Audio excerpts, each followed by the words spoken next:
السلام علیکم دوستو، کیسے امید کرتا ہوں کہ آپ سب خیر خیریت سے ہوں گے۔ دوستو، پاکستان کرکٹ ٹیم کے سابق کپتان شاہد خان آفریدی محمد عامر کے حق میں بول پڑے۔ محمد عامر کے حق میں تازہ ترین انٹرویو جاری کر دیا، جو کہ اس ویڈیو کے اندر آپ دوستوں کو مکمل تفصیل بتانے والا ہوں کہ پاکستان کرکٹ ٹیم کے سابق کپتان شاہد خان آفریدی نے اس حوالے سے کیا کہا ہے، پاکستان ٹیم کے فاسٹ بولر محمد عامر کے حوالے سے، اور پاکستان کرکٹ فینس کے لیے کون سا بیان جاری کیا ہے۔ تمام تر ڈیٹیل اس ویڈیو کے اندر آپ دوستوں کو بتانے والا ہوں۔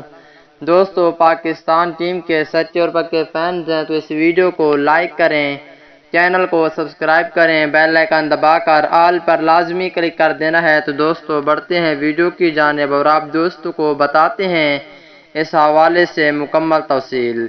دوستو، پاکستان کرکٹ ٹیم کے سابق کپتان شاہد خان آفریدی کا کہنا ہے کہ ٹی-20 ورلڈ کپ 2021 کے لیے پاکستان ٹیم کے فاسٹ بولر محمد عامر کو لازمی شامل کرنا چاہیے۔